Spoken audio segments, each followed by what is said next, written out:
Good morning students. मैं Rekha Sharma, associate professor political science, Rajiv Gandhi Rajkiya Mahila महाविद्यालय भिवानी से। बीए तृतीय वर्ष के विद्यार्थियों के लिए हम कर रहे हैं आर्थिक और सामाजिक परिषद में आर्थिक और सामाजिक परिषद के कार्य। Function of economic and social council. Students, आर्थिक एवं सामाजिक परिषद महासभा के अधीन संसार से निर्धनता और हीनता को मिटाकर एक स्वस्थ तथा उन्नत विश्व के निर्माण में प्रयत्नशील हैं। इसके मुख्य कार्य निम्नलिखित हैं। नंबर 1, अध्ययन तथा प्रतिवेदन, टू स्टडी एंड रिकमेंड। संयुक्त राष्ट्र संघ के चार्टर के अनुच्छेद 62 के अंतर्गत परिषद के अध्ययन तथा प्रतिवेदन का कार्य सौंपा गया है। वह अंतर्राष्ट्रीय आर्थिक, सामाजिक, सांस्कृतिक, शैक्षिक, स्वास्थ्य संबंधी आदि विषयों का अध्ययन करती है अथवा अध्ययन करने का कार्य प्रारंभ करवा सकती है। इस सब मामलों के संबंध में यह महासभा संयुक्त राष्ट्र संघ के सदस्यों और संबद्ध विशिष्ट अभिकरणों को सुझाव दे सकती है। इस परिषद ने विश्व शरणार्थी समस्या, विश्व में आवासीय गृहों की कमी, युद्ध में ध्वस्त क्षेत्रों के पुनर्निर्माण व महिलाओं की आर्थिक व सामाजिक समस्याओं का समय समय पर अध्ययन किया है। और परिषद की यह धारणा भी रही है कि विश्व के कुछ देशों में व्याप्त निर्धनता तथा कुछ देशों में गतिरोध का मूल कारण सामाजिक तनाव है, जो आंतरिक व बाहरी दोनों ही क्षेत्रों में विरोध की भावना को जन्म देता है और विश्व शांति में बाधक है। अब हम बात करते हैं दूसरे नंबर के पॉइंट की, और वो है विचार विमर्श करना तथा रिपोर्ट तैयार करना, to discuss and report. Charter के अनुच्छेद 62 के अंतर्गत एक व्यवस्था यह है कि आर्थिक व सामाजिक परिषद महासभा संयुक्त राष्ट्र संघ के सदस्यों राष्ट्रों तथा विशिष्ट अभिकरणों के समक्ष आर्थिक, सामाजिक, स्वास्थ्य, सांस्कृतिक, शैक्षिक आदि विषयों पर संस्तुतियां प्रस्तुत कर सकती है। परिषद मानवाधिकारों तथा व्यक्ति की मौलिक स्वतंत्रताओं के प्रति सम्मान में वृद्धि तथा उसके पालन के लिए संस्तुति कर सकती है। परिषद की कोई सिफारिश अथवा निर्णय बाध्यकारी नहीं है। वह सदस्य राष्ट्रों को मनाने व समझाने की प्रक्रिया ही अपनाती है। अतः इस दृष्टि से परिषद अंतर्राष्ट्रीय सहयोग व सद्भावना में वृद्धि करने का कार्य करती है। परिषद अपने अधिकार क्षेत्र में आने वाले विषयों पर अभिसमों का प्रारूप तैयार करती है, जिससे कि उन्हें महासभा के सामने प्रस्तुत किया जा सके। वे अपने कार्य क्षेत्र के अंतर्गत कार्यों के लिए नियमों के अंतर्गत अंतर्राष्ट्रीय सम्मेलनों का आयोजन भी कर सकती है, जिनके द्वारा वह अंतर्राष्ट्रीय सहयोग का मार्ग प्रशस्त करती है। इस प्रकार ये विचार विमर्श और संस्तुति का एक महत्वपूर्ण उपकरण है। इससे विश्व की समस्याओं को व्यापक संदर्भ में समझने व उनके निराकरण करने का अवसर प्राप्त होता है। अब हम बात करते हैं तीसरे नंबर के पॉइंट की, और वो है समन्वय संबंधी कार्य, फंक्शंस रिगार्डिंग कोऑर्डिनेशन। संयुक्त राष्ट्र संघ के विभिन्न अभिकरण विविध क्षेत्रों में अंतर्राष्ट्रीय स्तर पर कार्य करते हैं। परिषद इनके बीच समन्वय स्थापित करने का कार्य करती है। चार्टर के अनुच्छेद 57 के अनुसार परिषद विशिष्ट अभिकरणों से समझौता भी कर सकती है, और इसने ऐसे समझौते भी किए हैं। इसके अलावा अंतर्राष्ट्रीय श्रम संगठन, यूनेस्को, विश्व स्वास्थ्य संघ, खाद्य और कृषि संगठन तथा अंतर्राष्ट्रीय मुद्रा कोष आदि ऐसी संस्थाएं हैं, और ये सभी के सभी स्पेशलाइज्ड एजेंसी हैं यूएनओ की, जिसने परिषद ने समझौते किए हैं। इन समझौतों का उद्देश्य इन विशिष्ट अभिकरणों को निश्चित दिशा में कार्य करने की प्रेरणा देना तथा उनके बीच समन्वय स्थापित करना है, जिससे कि आर्थिक और सामाजिक समस्याओं का समन्वित हल हो सके और मानव मात्र का हित हो सके। परिषद इन अभिकरणों से प्रतिवेदन मांग सकती है तथा संयुक्त राष्ट्र संघ के सदस्य राज्यों को इन अभिकरणों की सेवाएं उपलब्ध करा सकती है।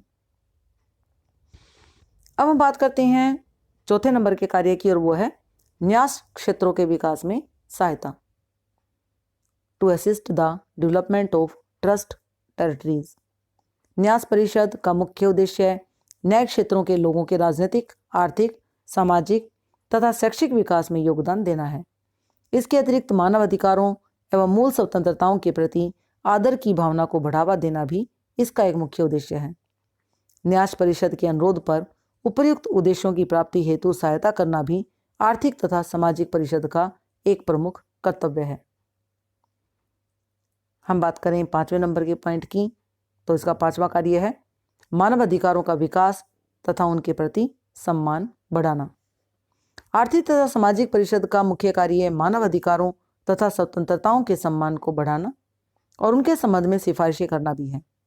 द्वितीय विश्व युद्ध के दौरान नाजीवाद तथा फासिस्टवाद के अत्याचार के कारण मानव अधिकारों को पूरी तरह से नष्ट कर दिया गया था और लोगों द्वारा यह मांग की जाने लगी थी कि इन्हें सुरक्षित करने के लिए उचित कदम उठाए जाएं। ये कार्य आर्थिक और सामाजिक परिषद को सौंपा गया है और उसे अधिकार दिया गया है कि वह मानव अधिकारों की सुरक्षा के लिए उचित योजनाएं बनाए।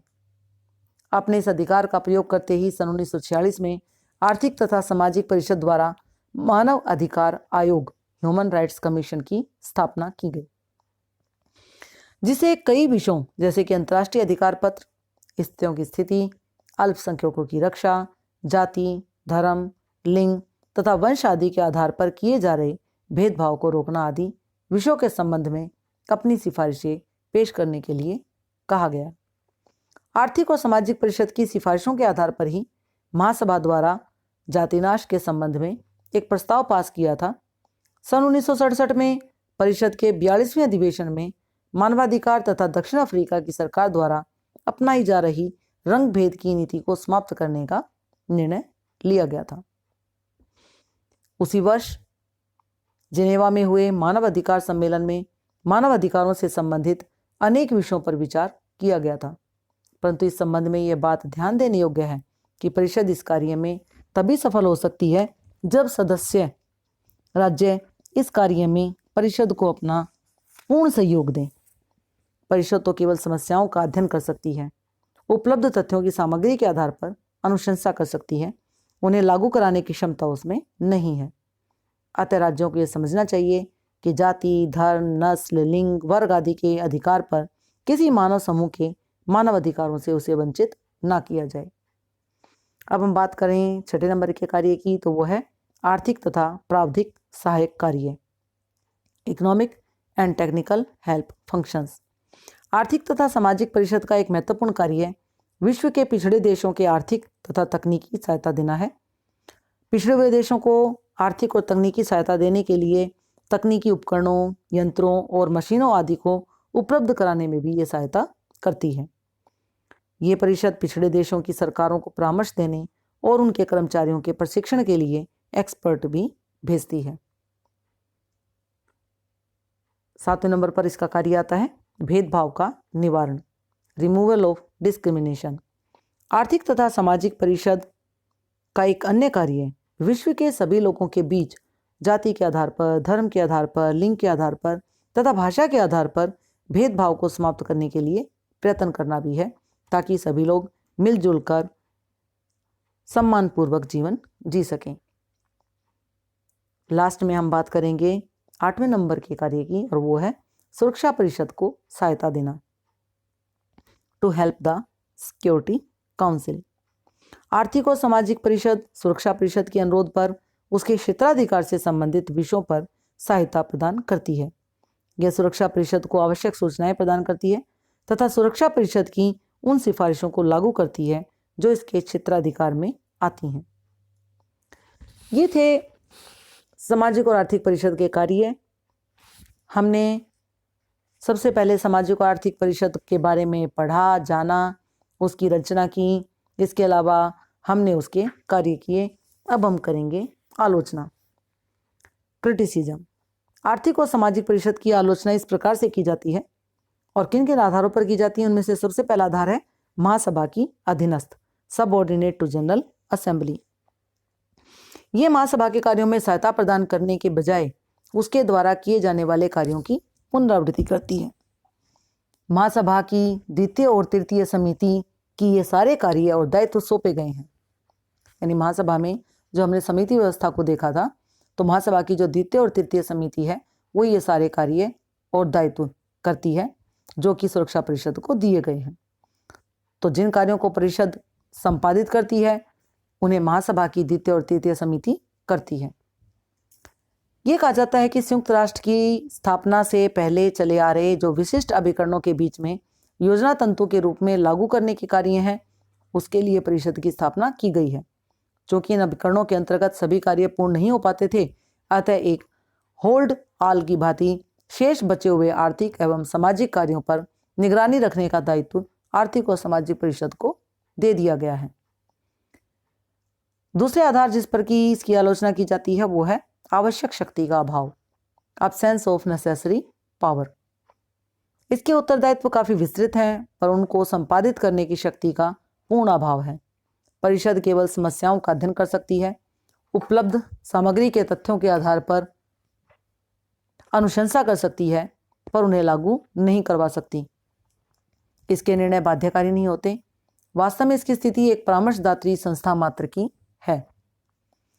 हम बात करें अगले आधार की जिसके आधार पर इसकी आलोचना की जाती है, और वो है प्रावधिक योग्यता का अभाव, लैक ऑफ टेक्निकल एबिलिटी। इस परिषद में राष्ट्रीय प्रतिनिधि मंडल के सदस्य होते हैं और ये आवश्यक नहीं है कि ये विशेषज्ञ ही हों, उनके लिए कोई योग्यता निश्चित नहीं की गई है। अतः बहुत से प्रतिनिधि परिषद के जटिल और प्रावधिक कार्यों को समझने में असमर्थ होते हैं। इसके अतिरिक्त उन्हें अपनी अपनी सरकारों से निर्देश प्राप्त होते हैं और वे उन्हीं के अनुसार कार्य करते हैं। हम बात करें नेक्स्ट पॉइंट की, तो वो है समन्वयात्मक कार्य नहीं, नो कोऑर्डिनेशन इन फंक्शनिंग। इसका अधिवेशन केवल समय समय पर होता है, अतः वे दिन प्रतिदिन के कोऑर्डिनेशन के कार्यों को या उनके कार्यों में सम्मिलित नहीं हो पाती। इस आधार पर भी इसकी आलोचना की जाती है। हम बात करें नेक्स्ट पॉइंट की, तो वो है राजनीतिक तनावों से आक्रांत, विक्टिम ऑफ पॉलिटिकल टेंशंस। संयुक्त राष्ट्र संघ के जो अन्य अंग हैं उन्हीं की भांति आर्थिक और सामाजिक परिषद भी राजनीतिक तनावों से आक्रांत है। इसकी कार्यप्रणाली पर शीत युद्ध तथा जो राजनीतिक तनाव है उसकी स्पष्ट छाप दृष्टिगोचर होती है। लियोनार्डो के अनुसार हम बात करें तो लियोनार्डो कहता है कि आर्थिक और सामाजिक परिषद के कार्य उन राजनीतिक तनावों को प्रतिबंधित करते हैं जो संपूर्ण संयुक्त राष्ट्र को आच्छादित किए हुए हैं। इसी बात का समर्थन करते हुए ईपी चेज ने लिखा है कि परिषद में विचार विनिमय उतने ही राजनीतिक वातावरण में संपादित होता है जितना राष्ट्रीय विधानमंडल में। और लास्ट पॉइंट जिसके आधार पर इसकी आलोचना की जाती है वो है सिफारिशों में एकता का अभाव, lack of unity in recommendation. आर्थिक तथा सामाजिक परिषद की आलोचना इस आधार पर भी की जाती है कि इसके विभिन्न आयोगों द्वारा जो सिफारिशें प्रस्तुत की जाती हैं वे भिन्न भिन्न प्रकृति की होती हैं। इसमें प्राय एकता का अभाव होता है क्योंकि विभिन्न आयोग अपने अपने क्षेत्र की समस्याओं का अध्ययन करते हैं। जैसा कि निकोलस ने लिखा कि इनकी सिफारिशों से संबंधित क्षेत्र की आवश्यकताएं निहित रहती हैं जो कि विभिन्न प्रकार की होती हैं। इस प्रकार से हमने देखा कि आर्थिक और सुरक्षा परिषद की जो आलोचना की जाती है उनके आधार थे कि ये महासभा के अधीनस्थ के रूप में कार्य करती है क्योंकि ये वही कार्य करती है जो महासभा की समितियां करती हैं। इसके अलावा आवश्यक शक्ति का इसमें अभाव पाया जाता है क्योंकि ये अपनी जो अनुशंसा देती है, जो फैक्ट के आधार पर सिफारिशें प्रस्तुत करती है, उनको ये लागू नहीं करवा सकती, यानी इसके जो निर्णय होते हैं वो बाध्यकारी नहीं होते। और साथ ही साथ हमने देखा था कि इसमें प्रावधिक योग्यता का भी अभाव पाया जाता है, यानी टेक्निकल एबिलिटी भी इसमें नहीं है। और कोऑर्डिनेशन के कार्यों में भी यह पीछे रह जाती है, ये सम्मिलित नहीं हो पाती है और राजनीतिक तनावों से यह आक्रांत रहती है। इसके अलावा इसमें सिफारिशों में एकता का भी अभाव पाया जाता है क्योंकि विभिन्न आयोग अपने अपने क्षेत्र की समस्याओं का अध्ययन करते हैं और इसीलिए आर्थिक और सामाजिक परिषद जो है वो विभिन्न आयोगों द्वारा जो सिफारिशें प्रस्तुत की जाती हैं उनकी प्रकृति भिन्न भिन्न होने के कारण यह उनके ऊपर इतने पूर्ण रूप से कार्य को करने में अपने आप को असमर्थ भी पाती है और सिफारिशें करने भी ये अपने आप को ज़्यादा सक्षम नहीं पाती। अब हम निष्कर्ष निकालेंगे, कंक्लूजन के ऊपर। जो हमने ये आलोचना देखी, इसके कार्य देखें और कार्यों के आधार पर जो आलोचना की गई है, आलोचना के बावजूद भी हम ये कह सकते हैं कि आर्थिक और सामाजिक परिषद ने अनेक क्षेत्रों में बहुत ही सराहनीय कार्य किया है। इसके तथा विशिष्ट समितियों के तत्वाधान में एशिया, अफ्रीका, लैटिन अमेरिका, ये जो पिछड़े हुए देश थे, उन पिछड़े हुए देशों को जो इसने तकनीकी सहायता दी और तथा मानवीय अधिकारों की घोषणा इसकी जो प्रमुख है वो सफलताएं मानी जाती हैं। शरणार्थियों, राज्य विहीन व्यक्तियों, ट्रेड यूनियनों के अधिकारों, दासता तथा बेरोजगार जैसी समाज विरोधी कार्रवाइयों पर परिषद ने लगातार विचार विमर्श होता रहता है। आर्थिक और प्रावधिक सहायता तथा योजनाओं से पिछड़े हुए राष्ट्रों का विकास इस परिषद का मुख्य उद्देश्य है। आर्थिक दृष्टि से जो अभावग्रस्त जातियां हैं, समुदाय हैं, उनको इसने सामाजिक स्तर पर ऊपर उठाया है। परिषद के जो कार्य हैं वो विकसित राष्ट्रों को विशेषज्ञों को सहयोग दिया जाता है या देना है। इसके अलावा साथ ही साथ उन्हें यंत्रों, उपकरणों आदि को खरीदने के लिए धन उपलब्ध भी ये करवाती है।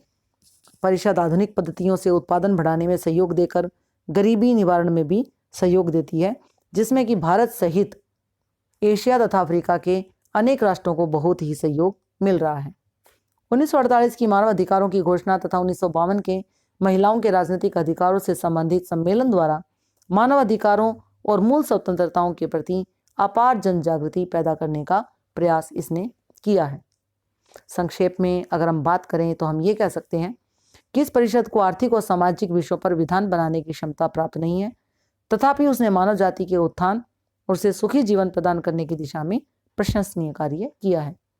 संयुक्त राज्य बाल निधि, संयुक्त राष्ट्र शरणार्थी निधि, तकनीकी सहायता नीति, यूरोप के लिए आर्थिक आयोग, एशिया व सुदूर पूर्व के लिए आर्थिक आयोग तथा आर्थिक विकास के लिए विशेष निधि आदि ने मिलकर संपूर्ण विश्व की आर्थिक एवं सामाजिक उन्नति के लिए महत्वपूर्ण योगदान दिया है। हम लास्ट में यही कह सकते हैं कि अंतर्राष्ट्रीय सम्मेलनों का आयोजन करती है, अपने अधिकार क्षेत्र में आने वाले मामलों के विषय में महासभा में पेश करने के लिए समझौतों का मसौदा तैयार करती है और यह विशिष्ट अभिकरणों के कार्यों में समन्वय स्थापित करती है, परंतु इसका कार्य केवल सुझाव देने तथा सिफारिशें करने तक ही सीमित है। धन्यवाद।